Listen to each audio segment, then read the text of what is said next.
What's the word, y'all? Welcome back to the recap. I'll go through quickly on the games, and we'll talk about it a little bit later. But I really specifically want to talk about this play-in because it's been really talked about heavily over the last couple weeks. Leave a like, subscribe if you're new. I would really appreciate it if you went to podcasting platforms, whether it be Apple Podcasts, Spotify podcasting, and gave Called Game 5 stars. We were top 10 on Apple, and I think number 14 on Spotify. And we want to continue to grind, man. It will be good for PR to be able to send it to Giannis's agent and say, hey, Called Game was number 5. So a lot of people want him on there. So I would appreciate it if y'all help us climb. Let me go through today's slate of games because, I mean, we had some good games here and there. The Magic beat the Pistons, which put the Magic from having the second worst record or the second highest odds for the first overall pick to the fourth, which could come into a play a little bit later. They lose to a team that was, or they beat a team that was worse than them. So you get me. Russell Westbrook put on an absolute clinic, 14, 21, and 24. I watched this game in its entirety, and he just made everything look so easy. Nobody's playing any defense in this game, so it kind of made it a fun little ride, but a big time win for them because this potentially could be a play-in game right here, and to see that they could beat them in this one game situation is pretty big for the Washington Wizards. The Warriors beat the Pelicans, and the Marvel game, the first official Marvel game where Draymond Green wins Hero of the Day. But Steph Curry puts up 41, so big game from him. And then we had the Trailblazers lose to the Atlanta Hawks. The Bulls almost pull off a comeback to beat the 76ers, but obviously they fall short like they typically do. The Knicks beat the Grizzlies in a grinded-out game when Julius Randle didn't score much for the first half, then hit a corner three, leaning and like 2 feet behind the line. And then he got things going after that. Derrick Rose puts up a magnificent performance. How many years ago did Derrick Rose win MVP? On the exact day that he won MVP years ago, he had a big performance and closed out this game for them. The Jazz steamrolled the Spurs.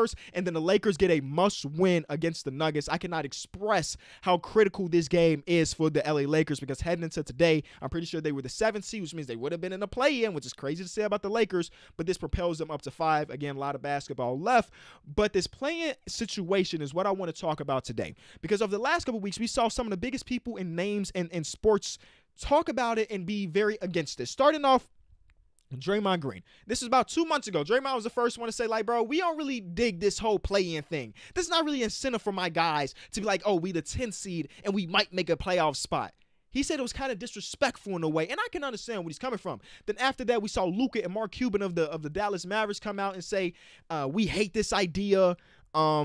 We play a 70-something game season this year, and it can all be taken away after just a couple games, which I understand that. And then just recently, LeBron said whoever came up with the play-in idea should be fired. And I keep seeing a lot of people on Twitter try to bring the receipts with LeBron and say, hey, LeBron, just last year, you said you liked the idea of a play-in game. And I just wanted to respond to every tweet because situations matter. Of course, last year, the play-in idea, I think it was a beautiful, beautiful idea. And I'm not saying that this year it's not a good idea either. I'm just posing the conversation. Last year is different than this year. It's because the season got canceled. It was put on hold. We had 2 months left of the whole season, and 2 months is a lot of time for somebody that might have been the 9th seed or 10th seed to potentially play their way into a real playoff spot. So yes, it made sense for last year to be a play-in year, but according to LeBron, Luka Doncic, and all of this, bro, we're playing a whole season of 70-plus games, and not even just that. This might be one of the seasons that takes the most toll on NBA players' body because we're playing 2 games in 3, 3 games in 4, 4 and 5, and traveling across the globe more than ever. I've said this before. I feel like there's so many more injuries this year than last year. I forget who it was. It was Jackie Mack. I think she was on Bill Simmons' podcast, and it was saying, like, statistically, there's not more injuries this year than last year. And maybe I'm counting health and safety protocol and stuff like that, but all of that matters. The Washington Wizards were ass this season. They lost 2 weeks of their season to health and safety protocol. And guess what? When they start to get healthy, they're the hottest team in basketball now. So yes, I'm counting that as the injury. So I completely understand where the players are coming from for hating this idea. But as a guy that's watching it, as a fan of the basketball and a fan of what could potentially be, I love the idea of a play-in. How many times in NBA history have we been this late in the season? We have 2 weeks left. The first official play-in game, I think, is May 18th. I keep seeing it at the bottom of the screens on ESPN, but I think it's the 18th. So we got about 2 weeks left. How many times in NBA history have we had this many teams still be relevant and still be fighting for a playoff spot this late in the year? It hasn't happened often, and a lot of that is due to the play-in. We had teams, specifically mine, go all in at the trade deadline because they saw an idea, they saw a little glimpse of potentially being that 10th seed.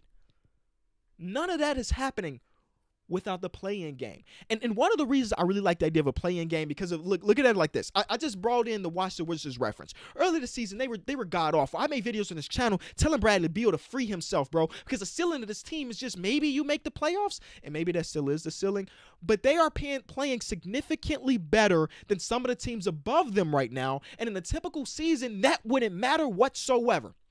A team that was injury-ridden at the beginning of the year gets hot, and they've dug themselves so much in a hole because of injuries, because of health and safety protocol. In a normal season, they have no chance of actually making noise. And in this season, I think a lot of people would look at the Washington Wizards and how great they have been and look at them playing against the Indiana Pacers in the play-in game like they did today and be like, yeah, they can win that game. And look at them playing against the losers of Celtics versus Hornets and be like, yes, they can win that game too. In the normal season, the Washington Wizards are a 10 seed. They are in the lottery. They have no chance. But now they have a chance. But again, I can see the other side of the thing. Luka Doncic and them said it perfectly. You can play 72 games, and Luka Doncic's team is up to the 6th seed now. So they're kind of safe, but again, long season left. So hypothetically, let's go to the Trailblazers, who now, after losing today, are the 7th seed. Trailblazers have had a lot of ups and downs this season, right? Earlier in this year, they were 10 games over 500. Damian Lillard's playing at MVP caliber level. He is dominating. They're the clutchest team in basketball. A lot of that due to Damian Lillard. And then, they get some injuries. Damian Lillard gets banged up. They lose 4 or 5 in the row. Let's say they keep this 7th seed. What if the second to last game of the season, CJ sprains his ankle? It's nothing super serious, but he sprains his ankle, and now you're in a do-or-die situation to keep your spot, and CJ is kind of injured. And I guess that could be the case in any playoff series, but it matters more now because, the 73 games that they played don't matter because it really boils down to these last 2. And in some other sports, I don't know much about soccer, but I was reading somewhere that soccer has some similar things, but I'm thinking about baseball. These men in baseball play 100+ games a season to make the wild card, where in just one game, all of that can be taken away. But what I can say as a casual baseball fan, I love wild card games. I absolutely love wild card games as a casual baseball fan. And I think that's what Adam Silver is looking at. Like, yeah, the playoffs are cool, but the casual NBA fan probably don't watch the first round. Because it's typically the 1 seed's going to win, maybe 4 or 5. It's a little toss-up. But the 2 seed and the 3 seed going to win their respective series. But with a play-in game, it's March Madness. And March Madness is like the biggest thing in basketball. It's one game elimination, everything on the line. But then again, Adam Silver is probably a little afraid right now because he can't afford the Lakers to be in the play-in and potentially lose. Yeah, having a play-in game with Steph Curry and LeBron James going against each other in a one-game elimination would be amazing for that one game. Do you come to the realization that the way the Warriors are playing and compared to the way the Lakers are playing, Steph Curry might defeat LeBron James, the defending champions. And we saw 2 years ago, without LeBron James in the playoffs, it ain't the best for the casual fans. Let's be honest. LeBron brings up ratings. LeBron brings in ticket sales. So you don't want to see them be in it, but you do want to see somebody.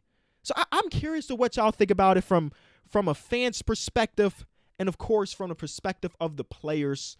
I could see Draymond, a veteran, an NBA champion multiple times, being like, man, we ain't just trying to make the playoffs. But I could see a team like the Memphis Grizzlies, who went through a couple years of rebuild and last year were a playoff team before the season got shut down, be like, man, a play-in is actually super important for us because we believe that we can steal some games. I can see them from both ways. But I do want to go back to some of these games for the day. Leave it in the comment section because I'm really, truly curious of what you guys think about these things. I made a tweet earlier that was like, who is the Marvel game for? I am a huge Marvel fan. The only property of Marvels that I have not watched is the most recent one with Bucky and the new Captain America. Falcon. I haven't watched that series yet. I haven't had time to, but I've watched all of the movies, all of the beat up TV shows, WandaVision. I've watched all of those things, but I watched this game too, and I didn't feel like it was for me. And I made the tweet asking people who this game was for, and they were saying for the kids. And I was just thinking to myself, how the heck were the kids going to find this Marvel game?